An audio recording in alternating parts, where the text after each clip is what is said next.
کاف ہا یا عین صاد، یہ تمہارے پروردگار کی مہربانی کا بیان ہے جو اس نے اپنے بندے زکریا پر کی تھی جب انہوں نے اپنے پروردگار کو دبی آواز سے پکارا اور کہا کہ اے میرے پروردگار، میری ہڈیاں بڑھاپے کے سبب کمزور ہو گئی ہیں اور سر شعلہ مارنے لگا ہے، اور اے میرے پروردگار، میں تجھ سے مانگ کر کبھی محروم نہیں رہا، اور میں اپنے بعد اپنے بھائی بندوں سے ڈرتا ہوں، اور میری بیوی بانجھ ہے، تو مجھے اپنے پاس سے ایک وارث عطا فرما جو میری اور اولاد یعقوب کی میراث کا مالک ہو، اور اے میرے پروردگار اس کو خوش اتوار بنائیو۔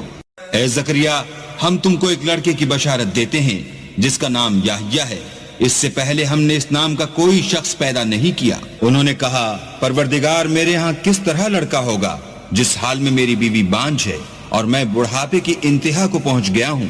حکم ہوا کہ اسی طرح ہوگا۔ تمہارے پروردگار نے فرمایا ہے کہ مجھے یہ آسان ہے، اور میں پہلے تم کو بھی تو پیدا کر چکا ہوں اور تم کچھ چیز نہ تھے۔ کہا کہ پروردگار، میرے لیے کوئی نشانی مقرر فرما۔ فرمایا، نشانی یہ ہے کہ تم صحیح و سالم ہو کر 3 رات دن لوگوں سے بات نہ کر سکو گے۔ پھر وہ عبادت کے حجرے سے نکل کر اپنی قوم کے پاس آئے تو ان سے اشارے سے کہا کہ صبح و شام اللہ کو یاد کرتے رہو۔ اے یحییٰ، ہماری کتاب کو زور سے پکڑے رہو، اور ہم نے ان کو لڑکپن ہی میں دانائی عطا فرمائی تھی اور اپنے پاس سے شفقت اور پاکیزگی دی تھی، اور وہ پرہیزگار تھے اور ماں باپ کے ساتھ نیکی کرنے والے تھے اور سرکش اور نافرمان نہیں تھے۔ اور جس دن وہ پیدا ہوئے اور جس دن وفات پائیں گے اور جس دن زندہ کر کے اٹھائے جائیں گے تو ان پر سلام اور رحمت ہے۔ اور کتاب قرآن میں مریم کا بھی مذکور کرو، جب وہ اپنے لوگوں سے الگ ہو کر مشرق کی طرف چلی گئیں تو انہوں نے ان کی طرف سے پردہ کر لیا۔ اس وقت ہم نے ان کی طرف اپنا فرشتہ بھیجا تو وہ ان کے سامنے ٹھیک آدمی کی شکل بن گیا۔ مریم بولی کہ اگر تم پرہیزگار ہو تو میں تم سے اللہ کی پناہ مانگتی ہوں۔ انہوں نے کہا کہ میں تو تمہارے پروردگار کا بھیجا ہوا یعنی فرشتہ ہوں، اور اس لیے آیا ہوں کہ تمہیں پاکیزہ لڑکا بخشوں۔ مریم نے کہا کہ میرے ہاں لڑکا کیوں کر ہوگا؟ مجھے کسی بشر نے چھوا تک نہیں، اور میں بدکار بھی نہیں ہوں۔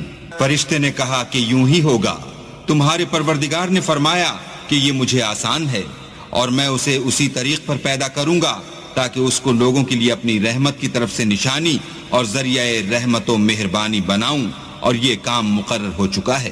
تو وہ اس بچے کے ساتھ حاملہ ہو گئیں اور اسے لے کر ایک دور جگہ چلی گئیں۔ پھر درد ذہ ان کو کھجور کے تنے کی طرف لے آیا، کہنے لگی کہ کاش میں اس سے پہلے مر چکتی اور بھولی بسری ہو گئی ہوتی۔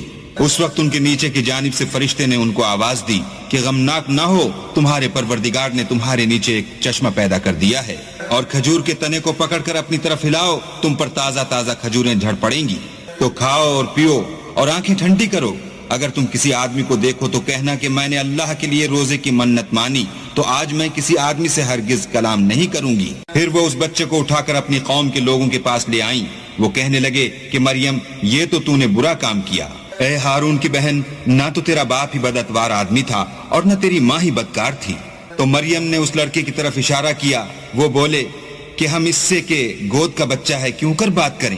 بچے نے کہا کہ میں اللہ کا بندہ ہوں، اس نے مجھے کتاب دی ہے اور نبی بنایا ہے، اور میں جہاں ہوں اور جس حال میں ہوں مجھے صاحب برکت کیا ہے، اور جب تک زندہ ہوں مجھ کو نماز اور زکوٰۃ کا ارشاد فرمایا ہے، اور مجھے اپنی ماں کے ساتھ نیک سلوک کرنے والا بنایا ہے اور سرکش و بدبخت نہیں بنایا، اور جس دن میں پیدا ہوا اور جس دن مروں گا اور جس دن زندہ کر کے اٹھایا جاؤں گا مجھ پر سلام اور رحمت ہے۔ یہ مریم کے بیٹے عیسیٰ ہیں، اور یہ سچی بات ہے جس میں لوگ شک کرتے ہیں۔ اللہ کو سزاوار نہیں کہ کسی کو بیٹا بنائے، وہ پاک ہے۔ جب کسی چیز کا ارادہ کرتا ہے تو اس کو یہی کہتا ہے کہ ہو جا تو وہ ہو جاتی ہے، اور بے شک اللہ ہی میرا اور تمہارا پروردگار ہے، تو اسی کی عبادت کرو، یہی سیدھا رستہ ہے۔ پھر اہل کتاب کے فرقوں نے باہم اختلاف کیا، سو جو لوگ کافر ہوئے ہیں ان کو بڑے دن یعنی قیامت کے روز حاضر ہونے سے خرابی ہے۔ وہ جس دن ہمارے سامنے آئیں گے کیسے سننے والے اور کیسے دیکھنے والے ہوں گے، مگر ظالم آج سری ہی گمراہی میں ہے۔